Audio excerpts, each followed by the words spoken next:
Hello. तो बच्चों, आ जाएं सभी, शुरू करें क्लास।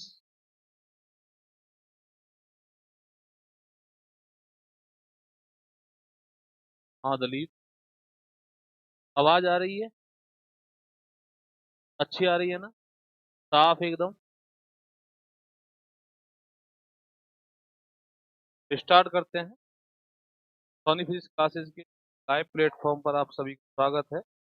और आज बीएससी सेकेंड ईयर की पहली क्लास, फर्स्ट क्लास शुरू करने जा रहे हैं। और पेपर थर्ड इलेक्ट्रॉनिक्स को शुरू कर रहे हैं। उसके बाद मैथमेटिकल, उसके बाद थर्मोडायनेमिक्स। अपना ऑर्डर रहेगा। 5 अगस्त तक इस पर आते रहें, सब्सक्राइब करते रहें चैनल को, बताते रहें। अपनी जो आदत है शुरू से, ये जो आदत रही है हमेशा ही रही, कॉन्सेप्ट से ही, बिल्कुल एक एक कॉन्सेप्ट को कारण दो हैं। पहला कारण तो ये है कि मैंने जैसे कल बताया था कि आपको अपडेट कर रही, पेपर भी कॉन्सेप्चुअल आने लग गए। और दूसरा कारण, आगे यदि जाना है, करना है, कॉन्सेप्ट सही है। और एक तीसरा कारण जोड़ दें, 11 12। ठीक है, तो इलेक्ट्रॉनिक्स की स्टार्टिंग करते हैं इलेक्ट्रॉनिक्स। तो पेपर का जो नाम है, पेपर थर्ड है। पूरा नाम तो क्या है? Electronics and solid state device का थर्ड, ये शुरू करने जा रहे हैं। और इसका थोड़ा सा यूनिट डिवीजन बता दो जल्दी। यूनिट डिवीजन सुन लें। First chapter, second chapter, third chapter, fourth chapter, फिर again fourth chapter, chapter first और सेकंड एक यूनिट बनती। थर्ड और हाफ फोर, और फोर फाइव जो है थर्ड बनती। सिक्स, और बीच में एक चैप्टर छोड़ दें, सातवां, आठवीं को मिला के सिक्स और एट,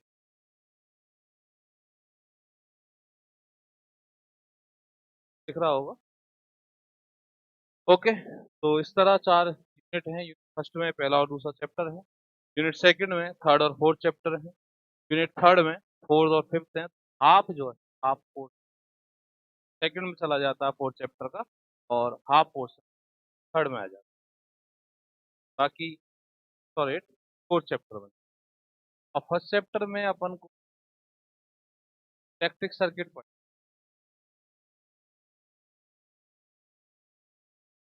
सर्किट को हैंडल किया जाता है। सर अपन को सीखना है कि सर्किट में कहीं वोल्टेज निकालनी हो, डिटरमाइन करनी हो वोल्टेज, कहीं करंट डिटरमाइन करनी हो, वहाँ पे फर्स्ट चैप्टर में पूरा सब कुछ इसमें सिखाया जाता है।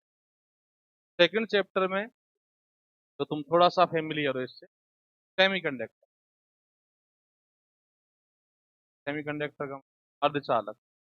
सेकंड चैप्टर में अपन को अर्धचालक पढ़ने हैं। थर्ड चैप्टर में रेक्टिफायर। रेक्टिफायर का मतलब पढ़े हैं तुम, डरो मत। रेक्टिफायर का मतलब कारी, पूर्ण तरंग दृष्टिकारी, हाफ वेव रेक्टिफायर, अर्ध तरंग दृष्टिकारी, हाफ वेव रेक्टिफायर और फुल वेव रेक्टिफायर, एक ब्रिज रेक्टिफायर, सब अपन को इसमें पढ़ने हैं। फिर फिल्टर, फिर फिल्टर और जोड़, फिल्टर ही इसमें। फोर्थ चैप्टर जो है ये पूरा ट्रांजिस्टर है। ट्रांजिस्टर अपन को पूरा डिटेल में, एम्पलीफायर है ना, ट्रांजिस्टर को। और पांचवा जो है फीडबैक। फीडबैक, फीडबैक माने पुनर्निवेश, पुनर्निवेश किस तरह किया जाए। छठा चैप्टर ऑसिलेटर, इलेक्ट्रिक ऑसिलेटर, छठा चैप्टर होलित चित्र। और आठवां चैप्टर आसान है, गेट्स, लॉजिक गेट।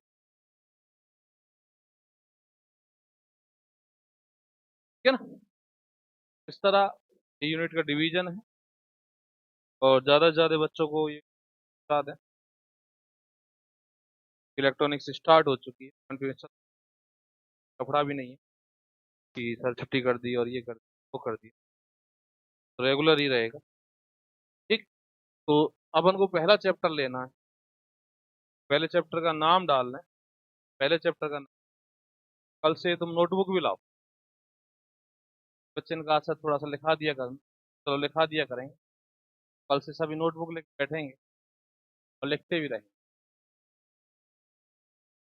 बाद में तो लिखा नहीं जाता, मिलते रहेंगे। आवाज कट रही है, आवाज हाँ पूरी बुक करवाएंगे, टेंशन। आवाज क्यों कट रही है, आवाज तो आनी चाहिए,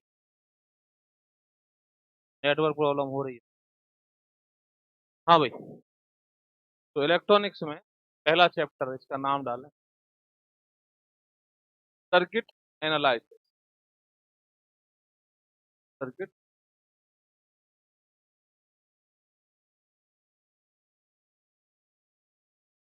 में क्या लिखोगे, परिपथ विश्लेषण।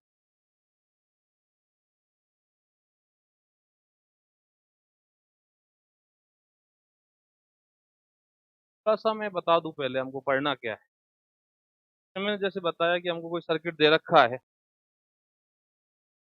सर्किट दे रखा है, तो सर्किट में कितना रेजिस्टेंस है, कहाँ पे कितना वोल्टेज है, डिफरेंस है, कहाँ पे कितनी करंट जा रही है, तीन चीजें अपन को डिटरमाइन करनी। पर एक, सर्किट में रेजिस्टेंस क्या है, वोल्टेज क्या है, कहाँ पे दो पॉइंट्स के बीच वोल्टेज डिफरेंस कितना, करंट कितनी है, ये सब बातें अपन को चाहिए। तो बस इसी बात को सिखाता है ये पहला चैप्टर, परिपथ को विश्लेषित कर, परिपथ के बारे में जानना, इसी बात को सिखाता है ये पहला चैप्टर। और परिपथ को यदि जानना है तो अपन को दो तीन चीजें तो बेसिक आनी चाहिए। नंबर एक है जो प्रतिरोध है, रेजिस्टेंस, ये क्या होता है, प्रतिघात क्या होता है,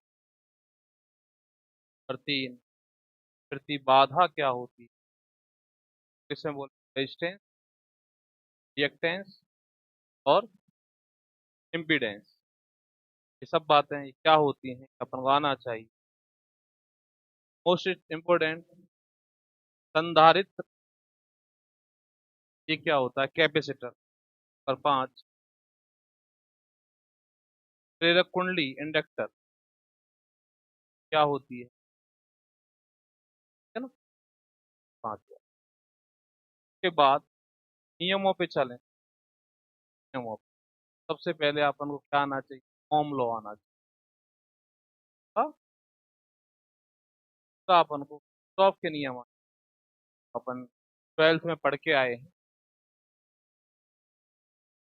उसके बाद वही बताते हैं। दूसरा, एक चलता था बीट स्टोन ब्रिज, क्या अपन को। प्रचार, तो आप पहली बार आएंगी, नेटवर्क थ्योरम अपन,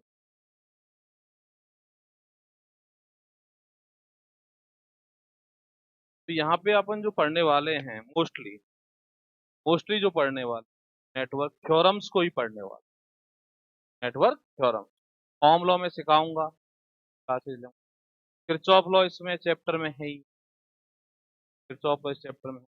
तो मोस्टली जो अपन पढ़ने वाले हैं चैप्टर थ्योरम्स पढ़। एक बात बता दूं पहले मैं, तो खास तौर पे इस चैप्टर में जब भी क्वेश्चन आता है तो एक एग्जाम्पल उसके साथ जुड़ के आता है। हाफ क्वेश्चन तो थ्योरेटिकल होता है और हाफ क्वेश्चन में एक न्यूमेरिकल होता है, एक प्रॉब्लम होती है तो हमको सॉल्व करनी पड़ती है। आसान चैप्टर है, लंबा जरूर है, मजे आएंगे ये तुम सब बेसिक जान जाओगे तो। ठीक है? अपन बेसिक बातें ही करेंगे। सबसे पहले बात करता हूं मैं प्रतिरोध, हालांकि तो नहीं रहा, प्रतिरोध क्या है, प्रतिघात क्या है, बातों को कोई नहीं पूछता। फिर भी तुमको आने चाहिए। सबसे पहले बात करें प्रतिरोध। प्रतिरोध क्या है? ठीक है ना? हाँ वही तरीके। प्रतिरोध क्या है?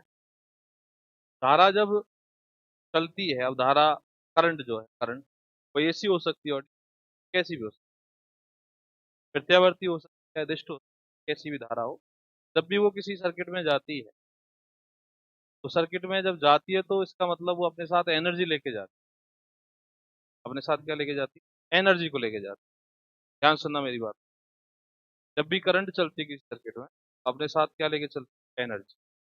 करंट चलने का मतलब जानते हैं ना सब, आवेश का, चार्ज का फ्लो होता है कंटिन्यूस। चार्ज का जब कंटिन्यूस फ्लो होता है तो वो चार्ज अपने साथ एनर्जी भी लेके, अब उस एनर्जी में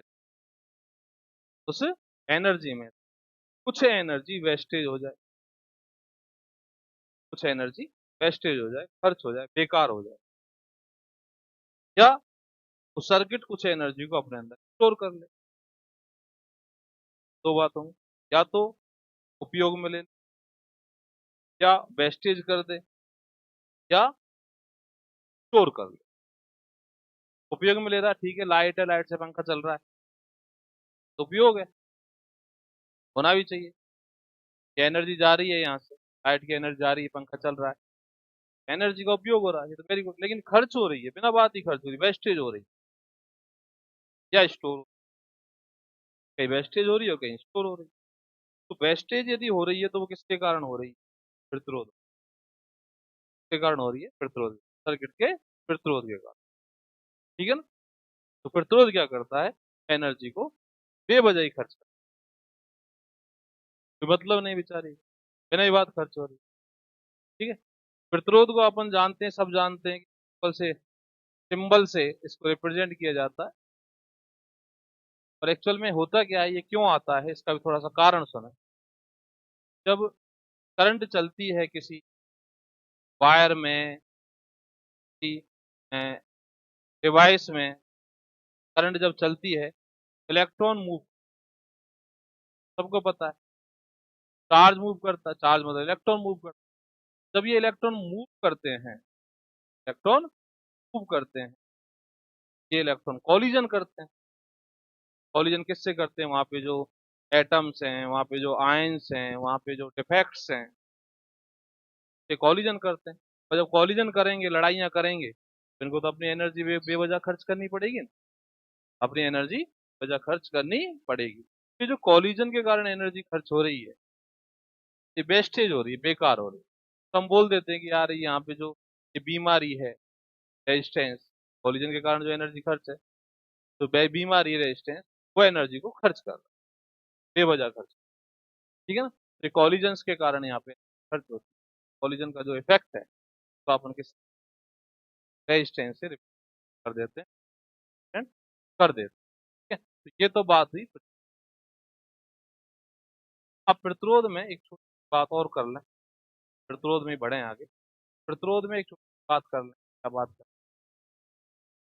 प्रतिरोध को, क्या अपन को आना चाहिए, प्रतिरोध को दो तरह से बढ़ाया या घटाया जा सकता है। कहीं हमें रेजिस्टेंस बढ़ाने की जरूरत पड़ रही है, कहीं हमें रेजिस्टेंस बढ़ाने की जरूरत, तो अपन क्या करेंगे, दो रेजिस्टेंस लेंगे, दोनों को इस तरह जोड़ दें, इस तरह कनेक्ट कर देंगे। जैसे अपने पास एक रेजिस्टेंस 2 ओम का है, एक रेजिस्टेंस 3 ओम का है, लेकिन सर्किट में चाहिए कितना, 5 ओम, तो अपन इस तरह कनेक्ट कर देंगे, रेजिस्टेंस बढ़ जाएगा। और जब इस तरह कनेक्ट करते हैं तो इसको कौन सा कॉम्बिनेशन? सीरीज।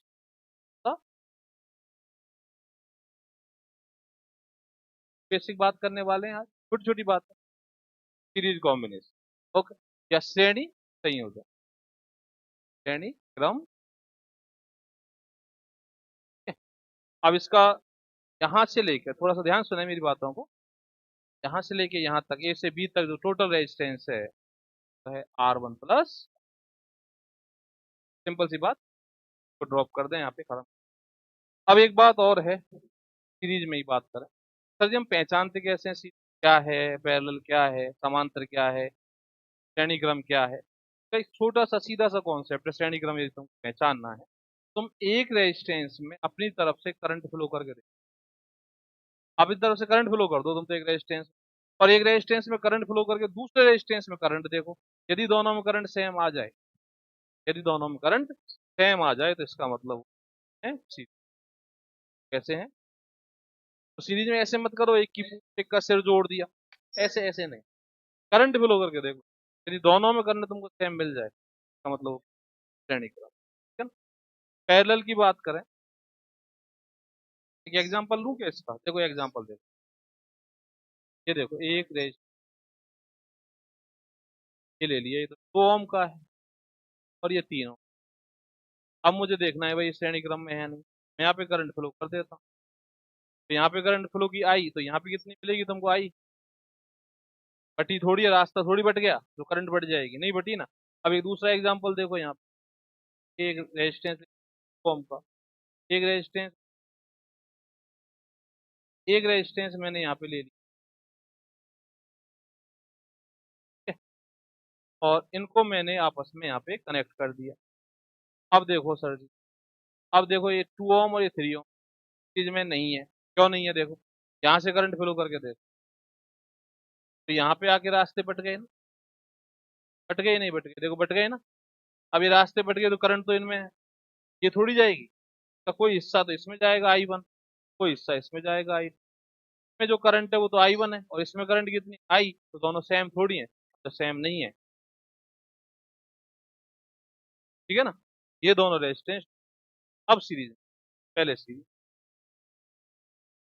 इसको यदि हम ऐसे देखते हैं कि सिर से पूंछ जोड़ दी, सिर से पूंछ वाली बात करते हैं तो ऐसा लगता है सीरीज में है, लेकिन जब करंट से देखते हैं तो करंट से तो साफ साफ दिख रहा है सीरीज में, क्योंकि दोनों में करंट कैसे जा रही है? अलग अलग जा रही है, करंट अलग अलग जा रही है, तो फिर में नहीं।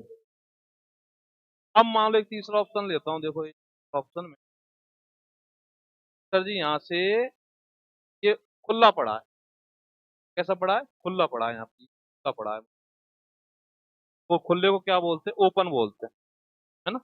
तो यहाँ पे ओपन है, अब जब यहाँ पे ओपन है तो कभी भी करंट नहीं जाएगी, ध्यान रखना, ओपन यदि है ना कोई सर्किट तो कभी करंट उसमें नहीं जाएगी। यहाँ पे ओपन है तो इसमें करंट नहीं, यहाँ पे ओपन नहीं जाएगी, ठीक है ना। आज बेसिक्स बात कर रहे हैं, पता है ऐसा स्टार्ट नहीं किया मैंने सिलेबस पे, डायरेक्ट सिलेबस स्टार्ट नहीं कर रहा। यहाँ पे करंट नहीं जाएगी, ध्यान रखना, ओपन है, ओपन का मतलब होता है कि वहां पे रेजिस्टेंस इन्फिनिटी है, यहाँ पे रेजिस्टेंस कैसा है? इन्फिनिटी, और इन्फिनिटी रेजिस्टेंस है तो करंट हमेशा जीरो। चलो यार रेजिस्टेंस है, अवरोध ही इन्फिनिटी है, करंट क्यों जाएगी? यहाँ पे करंट नहीं जाएगी, ध्यान रखना, एक पॉइंट कर लो, यदि सर्किट ओपन पड़ा है वहां पे करंट अपन नहीं है, यहाँ पे करंट नहीं जाएगी, और जब यहाँ पे करंट नहीं जाएगी, ये करंट और ये जाएगी, तब ये सीरीज, तब ये, ठीक है। तो सीरीज को मैंने क्लियर कर दिया, तो सीरीज की पहचान क्या है? दोनों में करंट सेम फ्लो कर दो, सेम फ्लो हो जाए तो ठीक है, अदरवाइज पता नहीं, पैरेलल मत बोलना, अदरवाइज क्या बोलोगे? पता नहीं। तीसरा ऑप्शन होता है ना दुनिया में, चुप रहना, चुप रहो, ठीक है। एक तो होता हाँ, और एक होता ना, और एक होता चुप, वो वाला सबसे बढ़िया होता है। तो यदि तुम्हें पता चल गया कि जब करंट सेम नहीं जा रही, सीरीज में तो नहीं है तो पक्का हो गया, लेकिन ये मत कह देना तो पैरेलल में है, कहीं ठोक के छाती कर दो, सर छाती ठोक के कह रहा हूँ, बोला पैरेलल में, अब आ जाता है क्या? पैरेलल का भी नहीं पता, ठीक है। पैरेलल को सिखा देंगे, उसके बाद बोल लेना सीरीज में ना पैरेलल में, ओके। तो यहाँ पे दूसरा कॉन्सेप्ट क्या सिखाया? करंट सर यदि सर्किट ओपन पड़ा है, तुमको दिख रहा है कि यहाँ पे सर्किट ओपन पड़ा है, ओपन पड़ा है मतलब कुछ जुड़ रहा है इसके साथ, ठीक है। रेजिस्टेंस कितना? इन्फिनिटी, रेजिस्टेंस अब इन्फिनिटी, तो करंट कितनी जाएगी उस ब्रांच में? ब्रांच मतलब शाखा, उस शाखा में, प्यारे। तो ये सीरीज छोटी सी बात मैंने कर ली, है ना, ओके, ठीक गए ना सीरीज को। अब देखो भाई सब पैरेलल देखो, और फिर मैं तुमसे क्वेश्चन डाल के टेस्ट ले लूंगा तुम्हारा हाथों हाथ कि भाई सब सीखते कि नहीं, है ना। एक डाल देंगे, रेजिस्टेंस खत्म हो जाएगा, उसके बाद प्रतिघात पर आ जाएंगे। छोटी छोटी बातें मैं आज और कल 2 दिन तो करूंगा। ठीक है। अब दूसरा कॉम्बिनेशन क्या है, पैरेलल। पैरेलल माने समांतर क्रम संयोजन। समांतर क्रम संयोजन, ये 2 रेजिस्टेंस, सतपुलाल और एक रामजी लाल, है ना। इसकी ये टांग और इसकी ये टांग, डायरेक्ट जोड़। डायरेक्ट का मतलब क्या होता है? डायरेक्ट का मतलब बीच में का मतलब, ना तो बेटा यहाँ कोई प्रतिरोध, ना कोई संधारित्र है, ना कोई प्रेरक कुंडली नहीं है, रेजिस्टेंस भी नहीं है, कैपेसिटर भी नहीं है, इंडक्टर भी नहीं है, बैटरी भी नहीं है, करंट सोर्स भी नहीं है, वोल्टेज भी नहीं है। डायरेक्ट तार जोड़ दी। तार भी मत बोलो, ये नहीं है बोला। ठीक है। ये इससे जुड़ गया डायरेक्ट। तो यदि दोनों के दोनों सिरे डायरेक्ट जुड़ रहे हो, डायरेक्ट, तो फिर ठोक के कह दो भाई साहब ये ऐसे हैं पैरेलल। ठीक है। समांतर क्रम। अब इन दोनों का टोटल कितना होता है भाई साहब, यहाँ से लेके ए से लेके, ये पॉइंट है ना, ये बहुत इंपॉर्टेंट होते हैं, इसी भी तक और करवा रहा हूँ तुमसे। सीख सीख जाओ धीरे धीरे, टेंशन मत लो। इलेक्ट्रॉनिक्स बहुत आसान है। 1/r बराबर 1/r1 प्लस कौन, R2। अब एक छोटी सी बात, रिक्वेस्ट है तुमसे, ध्यान सुन ले। तो ना सॉल्व करके देख, सॉल्व करें, आर बराबर क्या आएगा भाई, एलसीएम।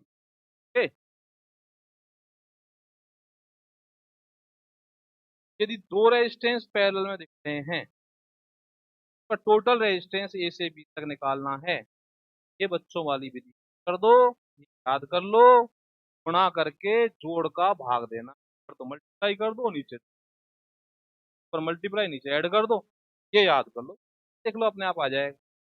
2 के लिए ही है, 3 के लिए नहीं। यदि मान लो तीसरा और भाई साहब चार लाल घुस जाता है यहाँ पे, फिर तो तुमको बना R1 प्लस R2 प्लस कौन R3, ये नहीं कर सकते। तो देख लेना तुम एलसीएम पे एलसीएम लेके, 3 के लिए नहीं, 2 के लिए याद कर लो, क्योंकि अपने पास पल्ला किससे पड़ता, 2 से पड़ता। ठीक है।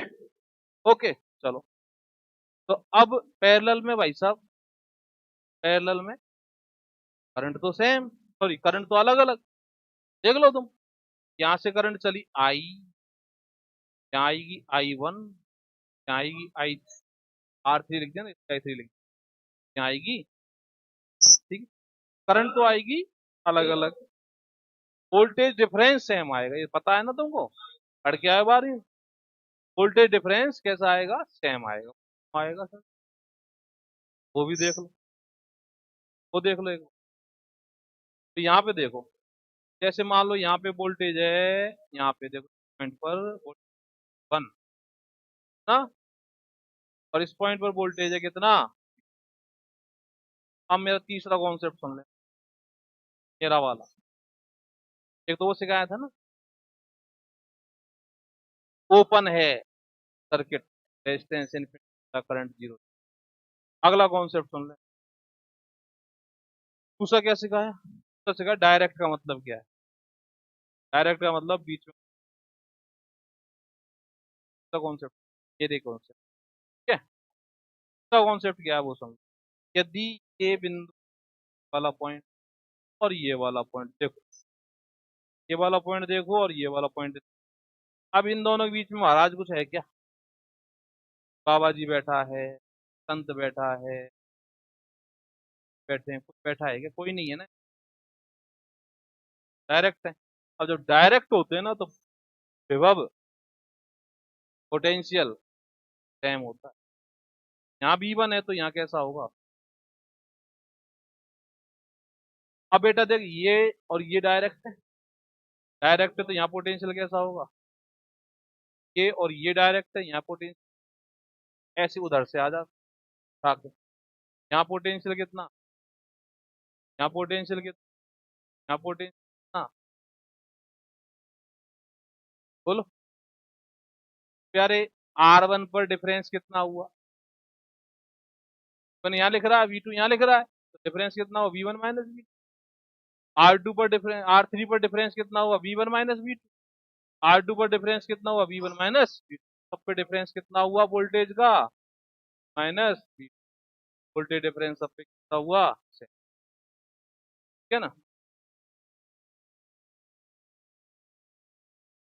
देख भाई देवेंद्र, बात ऐसी है, या तो तेरे नेटवर्क में प्रॉब्लम है, या मेरे नेटवर्क में प्रॉब्लम है, और या साढ़े से माइक में प्रॉब्लम।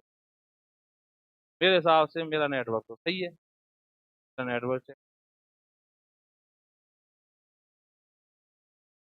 हो सकता माइक में हो, तो कल सही कर देंगे इसको। ठीक है, तो यहाँ पे वोल्टेज डिफरेंस कैसा था, सेम है।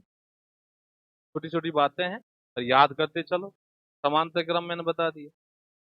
अब मैं तुम्हारा एक टेस्ट ले लेता हूँ, जल्दी जल्दी से बताते जाना, आगे चल देंगे। ठीक है, श्रेणी क्रम सीख गए, पहचान सीख गए, तो रेजिस्टेंस लिखना सीख गए, और तीन बातें सीख गए। ओपन सर्किट, रेजिस्टेंस इनफिनिटी, इसका मतलब करंट नहीं। उसके बाद डायरेक्ट का मतलब, डायरेक्ट का मतलब माइक ही खराब है, माइक में हो सकती है कोई दिक्कत हो गई, सेल फेल खत्म, कल भी आई थी ऐसी प्रॉब्लम। ठीक है, कर देंगे उसको, टाइम खराब होगा, है ना, प्रॉब्लम झेल लो। अब तीन बातें जो सिखाई हैं वो इंपॉर्टेंट है मेरी। पर एक ओपन सर्किट खुला पड़ा है, रेजिस्टेंस इनफिनिटी, करंट कितनी। डायरेक्ट शब्द का मतलब क्या था, डायरेक्ट शब्द का था कि बीच में कोई भी एलिमेंट नहीं है, कोई जब नहीं। तीसरा क्या बताया था भाई साहब, तीसरा ये बताया था ये दो बिंदु डायरेक्ट हैं, ये विभव समान होंगे, points are connected directly, then potential are same at these points. Okay, इन सभी बिंदु, दोनों बिंदुओं पर। हाँ, ओके, ठीक है। तो भाई देवेंद्र, ये तीन बातें अपने पन्ने का जो हेडर होता है ना, हेडर मतलब ऊपर जो खाली जगह होती है ना, पन्ने का जो हेडर होता है उस पर कोई अचार थोड़ी डालना है, पन्ने का हेडर बेकार ही जाता है। ठीक है, ये बात होगी। अब मैं तुम्हारा एक छोटा सा टेस्ट ले लेता हूँ और बड़ा सा चित्र, छोटे से टेस्ट में बड़ा सा चित्र।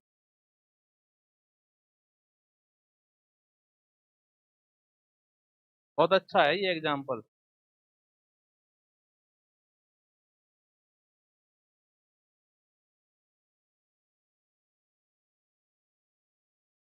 और अब मैं एक रेजिस्टेंस,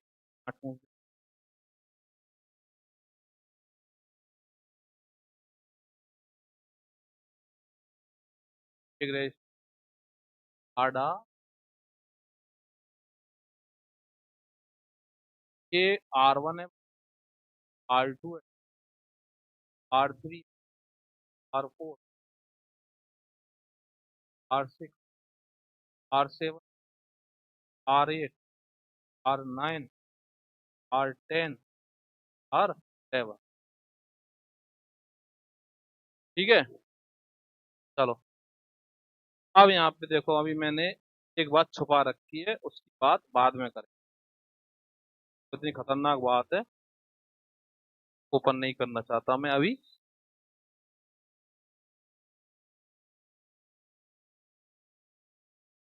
हाँ, तुम्हारा इलाज ही कर दो। अब देखना, अब आवाज कट भी करना पड़ेगा। अब देखो यहाँ, अब देखो, अब आवाज नहीं कटेगी, पक्की बात है, गारंटी कट जाएगा। तो यहाँ पे मैंने एक बात छुपा रखी है भाई तुमसे। ठीक है, लास्ट में बात करूंगा उससे, और वही इंपॉर्टेंट है इसमें, और उससे अभी कुछ काम चल सकता है। ध्यान से बताओ, R2 करके मैं लिखना है ना कमेंट में, कमेंट में क्या लिखो, उस श्रेणी क्रम है तो एस लिख दे, समांतर क्रम है तो लिख देना, और पता नहीं है एन लिख देना। ठीक है, श्रेणी क्रम में एस लिख देना, समांतर क्रम में पी लिख देना, और पता नहीं है एन लिख देना। तो बस पूछ रहा हूं मैं तुमसे, और एक R2 और R3, R2 और R3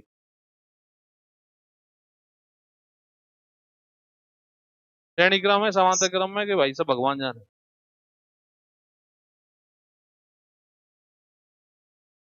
जल्दी आंसर दो। मजा आना चाहिए तुमको। जब तक तुम रिप्लाई नहीं दोगे मुझे पता चल नहीं चलेगा फिर कुछ भी।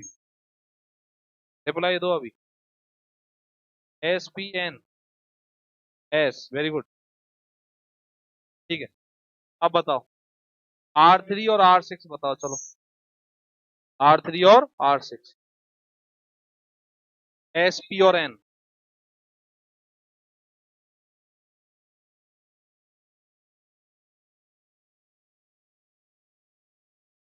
देखो बच्चे हो तुम, छोटे छोटे अभी, ऐसे ही पढ़ाऊंगा छोटे छोटे बच्चों को, छोटे छोटे बच्चों की तरह।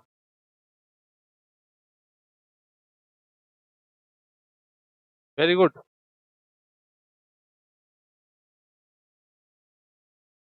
अभिषेक सैनी, एन, वेरी गुड।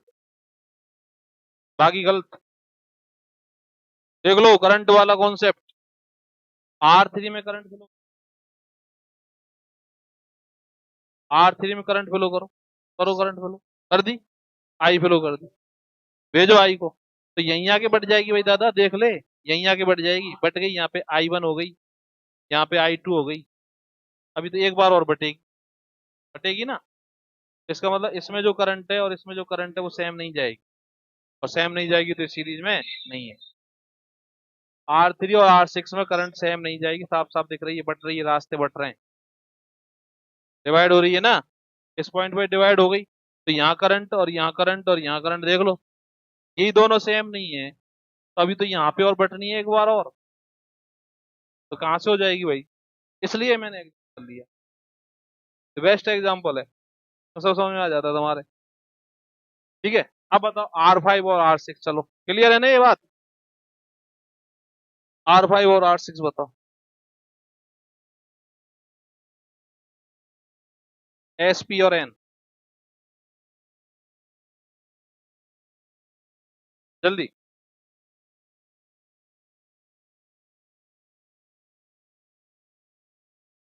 रिप्लाई नहीं आया अभी तक, जल्दी जल्दी जल्दी।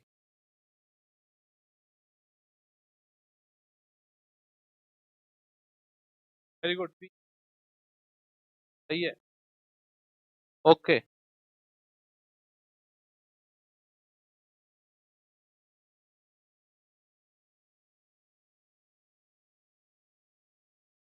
हाँ भाई, आगे नेक्स्ट।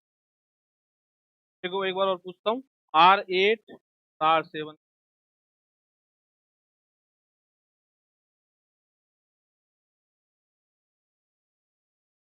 R8 और R7, SP और N।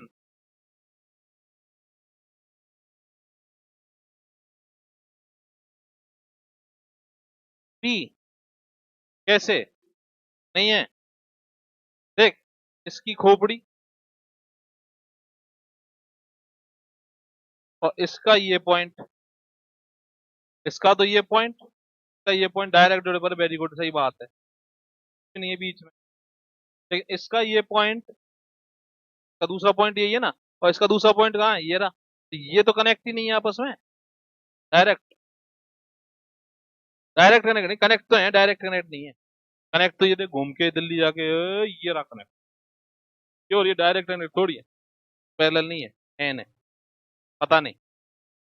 ठीक है, ऐसी बताओ R10 और R11, जल्दी बता दो इसको। R10 और R11।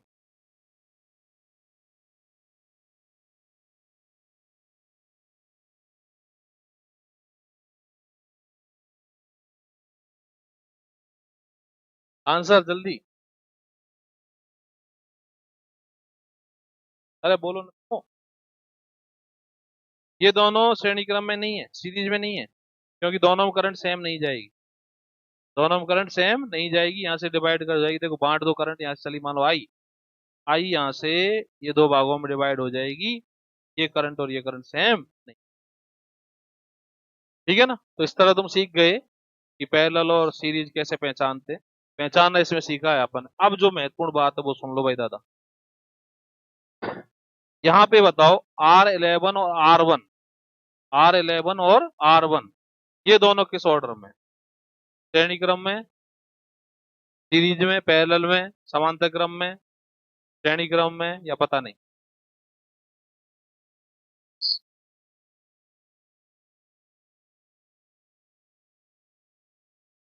ऐसे ही पढ़ेंगे, मजा आएंगे तुमको। जिसको पहला चैप्टर आ गया ना इलेक्ट्रॉनिक्स के हाथ में, ये ध्यान रखना, पहला चैप्टर ही इंपॉर्टेंट है, बाकी बच्चा है सारे इलेक्ट्रॉनिक्स।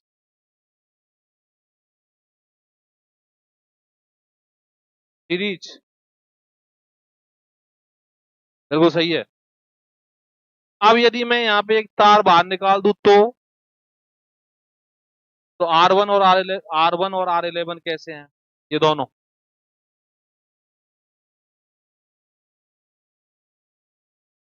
वेरी गुड, पता नहीं।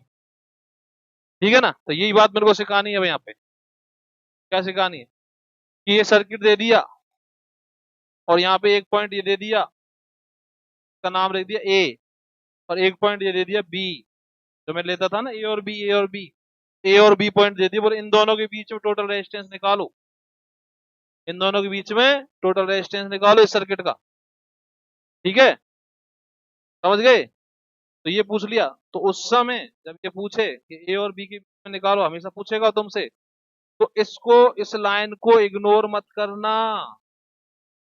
इग्नोर करने का मतलब ऐसा मत समझ लेना कि सर जी करंट यहां से जाएगी, ये करंट यहां से चलेगी चलेगी चलेगी चलेगी चलेगी और मुड़ेगी। मुड़ेगी नहीं, बटेगी। तो जो पॉइंट दिए है ना, इन दोनों पॉइंटों के बीच में निकालो, वहां पे लाइन बना लेना, यदि नहीं बनी हुई हो तो, है ना, और यदि बनी हुई है तो वेरी गुड, नहीं बनी हुई तो बना लेना, और यहाँ पे इसमें करंट मानना तुम। ठीक है, यहाँ करंट माननी है तुमको, ये करंट माननी है। ओके, समझ गए? तो यदि तुमने यहाँ पे ये पॉइंट नोटिस कर रखे हैं, दिमाग में ला रखे हैं, तो फिर ये दोनों किसी भी क्रम में नहीं है। अब यदि ये कहता नहीं सर जी यहाँ मत, ये पॉइंट होते, ए होता और ये बी होता, तो करंट में यहाँ देता, देने का मतलब तुम मानते, तो उस समय ये दोनों सीरीज में होते, क्योंकि ये करंट मुड़ गई, डायरेक्ट सेम जो करंट जाएगी। ठीक है ना, ये बड़ा पॉइंट है, इस पे बच्चे गौर नहीं करते।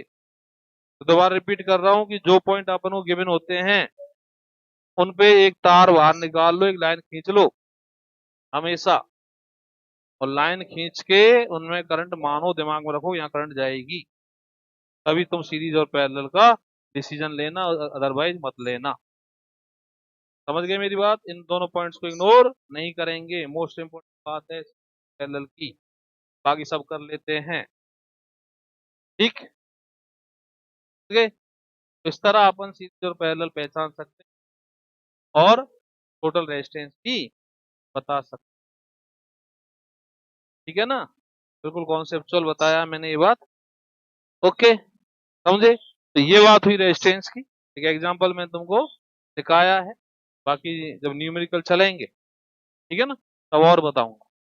अब दूसरी बात, सेकंड बात करनी है अपन को, प्रतिघात, या इसको क्या बोलेंगे, रिएक्टेंस। ठीक है, रिएक्टेंस। अब ये क्या बीमारी है, सुनो ध्यान से। मैंने तुमको एक बात बताई थी अभी थोड़ी देर पहले, कि जब करंट चलती है, चार्ज फ्लो होता है कंटिन्यूअस, तो अपने साथ एनर्जी लेके जाता है। अब एनर्जी में से कुछ एनर्जी तो उपयोग में आ जाती है, तो वेरी गुड, बहुत अच्छी बात है। कुछ एनर्जी खर्च हो जाती है, ठीक, गायब हो जाती है, वो बेकार बात है, रेजिस्टेंस के कारण हुई थी। और कुछ एनर्जी भाई साहब जमा हो जाती है सर्किट में ही, तो वो किसके कारण जमा होती है? भाई साहब के कारण जमा होती है, इसके कारण जमा होती है। ठीक है ना, तो जो एलिमेंट, एलिमेंट माने अवयव, अवयव मतलब प्रतिरोध, जैसे मैंने बोला प्रतिरोध है, बैटरी है, संधारित्र है, प्रेरक कुंडली है, ट्रांजिस्टर है, डायोड, ये सब अवयव कहलाते हैं। प्रतिरोध, बैटरी, धारा स्रोत, ठीक है ना, संधारित्र, प्रेरक कुंडली, ट्रांजिस्टर, डायोड, ये सब क्या कहलाते हैं? अवयव, विद्युत अवयव कहते हैं, इलेक्ट्रिक एलिमेंट कहते हैं इनको। तो जो अवयव एनर्जी को स्टोर करता है, जो अवयव एनर्जी को स्टोर करता है। ठीक है, उसके लिए उसके लिए उसके लिए तो प्रतिरोध अवरोध डिफाइन किया जाता है, अवरोध बोलेंगे, जो अवरोध डिफाइन किया जाता है, जो रुकावट डिफाइन की जाती है, वो जाती है किससे? प्रतिघात। ठीक है ना, प्रतिघात से। जैसे एक संधारित्र, ये क्या है? कैपेसिटर। और संधारित्र को थोड़ा सा याद कर रहे हैं, 12वीं वाली बात। संधारित्र का काम क्या था दादा? संधारित्र का काम सर जी हमको तो मास्टर ने बताया था कि आवेश क्या करना, आवेश का आना हो तो संधारित्र काम में ले लो। ठीक है, और मैं ये कह रहा हूं कि आवेश को इकट्ठा करने का मतलब आवेश तो एनर्जी लेके आ रहा है, तो विद्युत ऊर्जा को इकट्ठा यदि करवाना है, एकत्रित करवाना है, जमा करवाना है, तो ये काम, तो इसका काम होता है इलेक्ट्रिक एनर्जी को स्टोर करना। ये इलेक्ट्रिक एनर्जी को स्टोर करता है। ठीक है, तो जिससे क्या करता है, ये करंट को रोकने की कोशिश करता है। जब ये पेट भर जाता है ना इसका, बोल अब रहने दो भाई, अब बंद कर दो तो, है ना। करंट आ रही है इसके पास, एनर्जी लेता जा रहा है, करंट आ रही है एनर्जी लेता जा रहा है, करंट आ रही है एनर्जी लेता जा रहा है। और जब करंट वैसा एनर्जी फुल ले ली इसने, वो तब तो पेट भर गया, तो अब ये करंट को बंद कर देगा। और जब करंट को बंद कर देगा, बंद कर दी तो अवरोध ला दिया ना, रुकावट पैदा कर दी। तो रुकावट को ही क्या बोलते हैं अपन? प्रतिघात, रिएक्टेंस। ठीक है, तो विद्युत ऊर्जा को एकत्रित करता है, इसकी प्रॉपर्टी होती है। ठीक है, समझे? तो विद्युत ऊर्जा किसके साथ आई थी? आवेश के साथ। आवेश के साथ आ रही है विद्युत ऊर्जा, और उस विद्युत ऊर्जा को इकट्ठा करता जाए, करंट आती जा रही है, विद्युत ऊर्जा इकट्ठी होती जा रही है, होती जा रही है, होती जा रही है, होती जा रही है, का पेट भर गया, तो करंट को ये क्या कर देगा? रुकावट पैदा कर देगा। जैसे इसका पेट भरता जाता है, ये रुकावट पैदा करता जाता है। तो इसके जो प्रतिघात को अपन किससे लिखते हैं? एक्स से। सी और लगा दो नीचे, एक्स सी। फॉर्मूला क्या होता है? 1 अपॉन आयोटा ओमेगा और सी, आयोटा ओमेगा सी, 1 अपॉन। तो आयोटा आ गया भाई सब, इसका मतलब ये काल्पनिक राशि है, काल्पनिक राशि। ठीक है, बताऊंगा कैसे काल्पनिक। और ओमेगा, ओमेगा क्या है? ओमेगा जो यहाँ पे तुम करंट फ्लो कर रहे हो ना, जो तुम वोल्टेज लगा रहे हो या करंट फ्लो कर रहे हो, उसकी एंगुलर फ्रीक्वेंसी है। करंट की एंगुलर फ्रीक्वेंसी या वोल्टेज की एंगुलर फ्रीक्वेंसी कोणीय आवृत्ति है, फ्लो कर रहे हो। ठीक है ना। और सी क्या है? सी इसका धारिता है, कैपेसिटेंस है, तो सी इसकी क्या है? अब ये बात करें आयोटा कैसे, थोड़ा सा देसी भाषा में समझना, देसी भाषा में समझाने की कोशिश करूंगा। ठीक है ना। तो आयोटा का मतलब यहाँ हालांकि मैथमेटिकल कुछ अलग होता है, बताऊंगा तुमको जब आएगा, लेकिन अभी सुनना। रेजिस्टेंस क्या करता था भाई साहब? रेजिस्टेंस क्यों आता था? टक्करें होती थी वहां, तो लठ चलते थे, वास्तव में लठ चलते। हाँ, जयपुर में ही है, ठीक है ना। तो लठ चलते थे, टक्करें होती थी वहां, तो वास्तव में लठ चलते। हाँ, इसने जब करंट को रोका तो लठ चलाए क्या? इसने बनिया बुद्धि से भाई साहब, बनिया बुद्धि से करंट को रोक दिया। तो पहले खुद का पेट भर लो, खड़ा इशारा मार, तब नहीं जानते। ठीक है ना। तो रेजिस्टेंस तो एक तरह से जाट है, खुद एनर्जी को खर्च कर दे, आई गई, आई और गई, आई और गई। ये बनिया बुद्धि से चलता है, और ये एनर्जी को स्टोर कर लेता है, एनर्जी को स्टोर करके करंट को ब्लॉक कर देता है। तो वो तो रियल में लट चलाता, देसी भाषा में समझा रहा हूँ। ठीक है, इस कारण ये कैसा है? काल्पनिक। हालांकि इसका मतलब दूसरा होता है कि इसमें फेज आ जाता है, वो तुम्हारे समझ में अभी नहीं आएगा, इसलिए नहीं बता। ठीक है, ओके। तो ओमेगा क्या है? ओमेगा पे गौर करो दोबारा। ओमेगा यहाँ जो करंट है, यहाँ जो वोल्टेज है, उसकी एंगुलर फ्रीक्वेंसी है, कोणीय आवृत्ति है ओमेगा। अरे पता है तुमको यार, तुम डरो मत। ओमेगा बराबर होता है, ध्यान हो तो, पाई अपॉन आवर्तकाल, टाइम पीरियड, है ना, या 2 पाई एफ। एफ बराबर क्या होता है 1/2। एफ क्या है फ्रीक्वेंसी आवृत्ति और ये क्या है कोणीय आवृत्ति। तो उससे मत डरो, ठीक है ना। ओके चलो, और छोटी सी बात और करें कैपेसिटर की प्रतिघात की बात। ये कहलाता है धारतीय प्रतिघात, ठीक है ना, समझ गए। रिएक्टेंस हो गया, कैपेसिटिव रिएक्टेंस हो गया, धारतीय प्रतिघात हो गया। अब छोटी सी बात और सुन ले, ये हमें याद रखनी है, इसके भी क्वेश्चन एक आध बार आ जाते हैं, लिखते रहो, है ना। ये सब कुछ बेसिक चल रहा है, ऐसे बोल बोल के नहीं लिखा रहा है इसको। तो जो कॉन्सेप्ट आए उनको हेडर पे लिखते रहो। अब एक छोटी सी बात, मैंने एक्स सी क्या लिखा भाई दादा, एक्स लिख, मान ही मान लिख लू मैं उसका, है ना, मान मान से भी काम चल जाता है। कौन ओमेगा से, ओमेगा को 2 पाई एफ कर दे, पाई एफ, ठीक है। अब जैसे कैपेसिटर में ओमेगा क्या थी, ध्यान करो, तो धारा चल रही है ना, उसकी फिर एंगुलर फ्रीक्वेंसी कोणीय आवृत्ति है, या एफ क्या है, वो जो धारा चल रही है आवृत्ति है। तो डीसी जो होता है ना, डीसी निश्चन, निश्चन नहीं, डायरेक्ट करंट, डायरेक्ट करंट मतलब दिष्ट धारा। तो दिष्ट धारा जो होती है उसकी जो ओमेगा होती है भाई साहब 0। ओमेगा कैसी होती है 0, है ना। क्यों होती है ये बताता हूँ अभी, है ना। तो ओमेगा 0 करके देखो यहाँ पे, ओमेगा 0 करोगे तो एक्सी क्या आएगा, एक्सी क्या आएगा इन्फिनिटी। एक्स इन्फिनिटी आने का मतलब कैपेसिटर संधारित्र डीसी को अपने अंदर से, हाँ हाँ हाँ, ठीक है।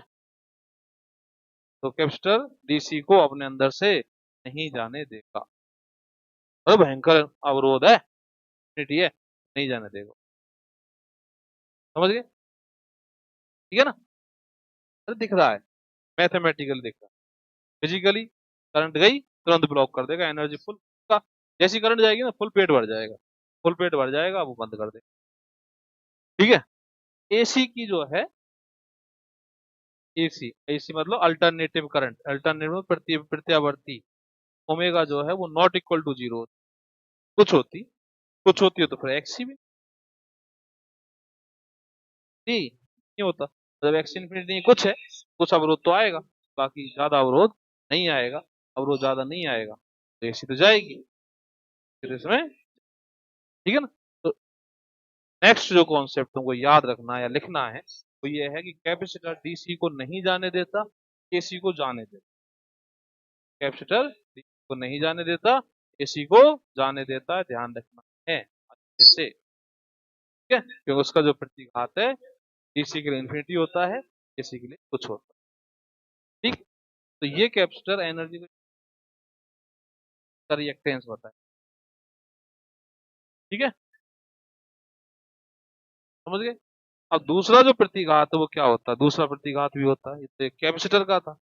दूसरा है भाई साहब, एक तार लो और उसको ऐसे मोड़ लो, कुछ नहीं ऐसे तार लो और उसको ऐसे मोड़ लो, तो ये जो मोड़ा है ना तुमने, ये कहलाता है प्रेरक कुंडली। क्या कहलाती है प्रेरक कुंडली, इंडक्टर। तो ये इंडक्टर है भाई, क्या है इंडक्टर है, ठीक है, क्या है इंडक्टर। अब इंडक्टर का जो प्रतिघात है ये भी एनर्जी, है ना, और ये कौन सी एनर्जी स्टोर करता है, मैग्नेटिक एनर्जी। छोटी बातें हैं तुम्हारे क्लियर होनी चाहिए, इसलिए मैं ऐसा बता रहा हूँ। कल भी ऐसे ही पढ़ाऊंगा कुछ बातें, उसके बाद सिलेबस शुरू करेंगे, ठीक है। तो मैग्नेटिक एनर्जी किसको स्टोर करेगा ये, मैग्नेटिक एनर्जी, विद्युत सॉरी चुंबकीय ऊर्जा को इकट्ठा करेगा, समझ गए। अब यहाँ पे देखो इसका जो प्रतिघात होता है, वो इसका जो प्रतिघात है एक्सएल से लिखते हैं और इसका सूत्र होता है एक्चुअल वाला iota omega, iota omega L, ठीक है, या केवल ओमेगा एल भी लिख ले क्योंकि ये भी काल्पनिक है। पेट भर जाता है तो रोक देता है। अब यहाँ पे देखो ओमेगा डीसी के लिए कितनी थी 0, डीसी के लिए है तो मतलब डीसी को जाने देगा नहीं जाने देगा? जाने देगा, क्या अवरोध दे ही नहीं रहा। अवरोध कितना आ रहा है? 0। तो अवरोध 0 है तो डीसी बना दे जाए, तो इसमें डीसी जाएगी। एसी, ये तो भाई सब नॉट इक्वल टू 0। चल ठीक है, इसका मतलब एसी को तो ये रोकेगा, एसी को तो रोकेगा। याद हो गया तुमको?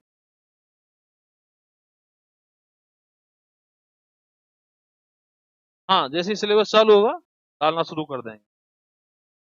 ठीक है, लिखाना भी शुरू कर देंगे, लिखाएंगे भी, टेंशन मत करो, मस्त रहो तुम। लिखाएंगे भी तुमको हाथों हाथ, और नोट्स भी दे। ठीक है, तो एक्सेल जो है वो नॉट इक्वल टू 0 किसके लिए? एसी के।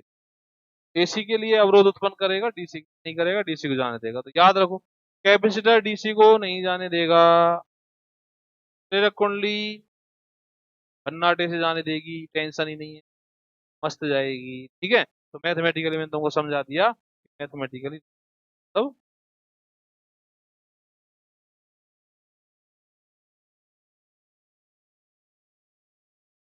काय का रिप्लाई चाहिए भाई नवीन?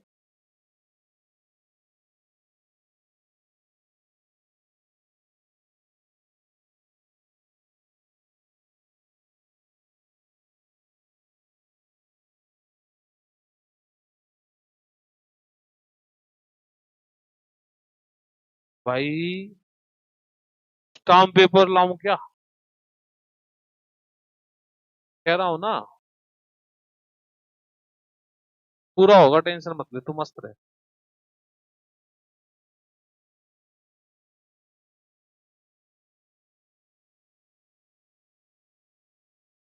हाँ भाई।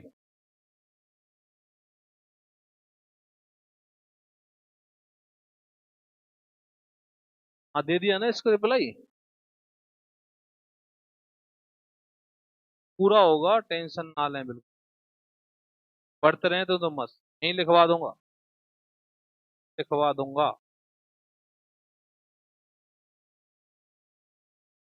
कोई बात नहीं, कहीं से भी हो, महाराजे से हो चाहे कहीं से।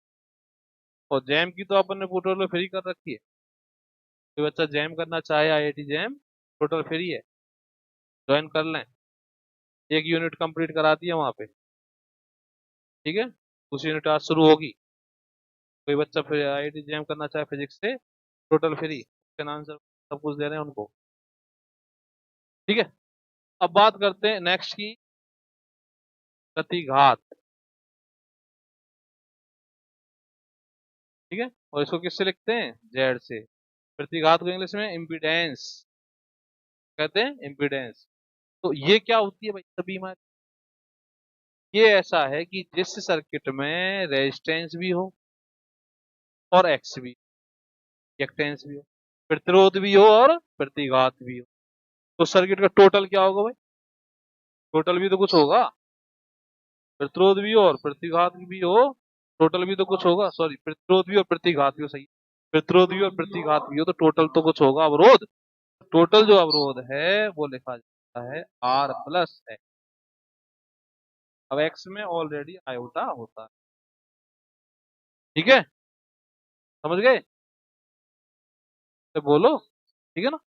तो ये लगा लो चाहे तुम, मत लगाओ। ठीक है ना, R plus iota X, X की मान रख देना। ठीक है ना, तो जब टोटल निकालना होता है अपन को, टोटल जब निकालना होता है अपन क्या करते हैं? दोनों को जोड़ लेते हैं, दोनों को जोड़ लेते हैं। जैसे ही जोड़ते हैं तो ये क्या बन जाता है? कॉम्प्लेक्स नंबर, समित संख्या, जो आपने थोड़ी बहुत पढ़ी है 11th 12th में, समित संख्या बन जाती है। तो जिस सर्किट में दोनों ही मौजूद हो, ये दोनों का टोटल। ठीक है ना, ये बात हुई बाधा। समझ गए? तो छोटी छोटी 3 बातें आज की हैं, प्रतिरोध, घात और प्रतिबाधा। 2 बातें आज याद रखने की हैं या लिखने की। पहली बात तो क्या थी कि भैया ओपन सर्किट हो, ऐसा हो, ओपन सर्किट। ओपन सर्किट तो अपन क्या करेंगे? वहां पे करंट नहीं भेजेंगे, रेजिस्टेंस इनफिनिटी। दूसरी बात बताई थी कि 2 पॉइंट यदि डायरेक्ट जुड़ रहे हैं, डायरेक्ट की मतलब बीच में कुछ भी एलिमेंट नहीं है, कोई अवयव नहीं है, ठीक है, तो उनके पोटेंशियल कैसे होंगे? डायरेक्ट। सबको जरूर ध्यान रखना कि कई बार काम में लूंगा, डायरेक्ट जुड़े पड़े हैं। फिर इसके बाद बताई मैंने, प्रतिघात क्या होता है। प्रतिघात एक काल्पनिक राशि है। या अवरोध होता है, वेक्टर का होता है, संधारित्र का होता है और कुंडली का होता है। चौथी बात बताई थी कि डीसी जो है, डीसी को कैपेसिटर नहीं जाने देता, इंडक्टर खूब बन्नाटे से जाने देता। ठीक है ना, तो ये बात तुम्हें याद रखनी है। कल फिर मिलते हैं 3 बजे, है ना। आज की क्लास खत्म करते हैं, कल 3 बजे नए बेसिक के साथ, नए कॉन्सेप्ट के साथ अगेन। आज मैं जो पढ़ा रहा हूँ, कल जो पढ़ाऊंगा वो बिल्कुल बेसिक पढ़ाऊंगा। और सब बच्चों से कह दें, सभी बच्चों जो तुम्हारे जानकार हैं, सब्सक्राइब कर लें इस चैनल को, जिससे कि उनको फायदा मिल जाए। आदत क्या है तुमको पता है, तुम उससे जुड़े पड़े हैं। मेरी आदत है बिल्कुल बेसिक कॉन्सेप्ट, ऐसे फालतू बातें। सिलेबस तो पूरा करते हैं, तो जो डेरिवेशन आता है उसको पूरा कराएंगे, बाकी बेसिक से सब कुछ सिखा, एक एक बात को अच्छे से क्लियर कर। ठीक है, तो कल मिलते हैं। Thank you very much.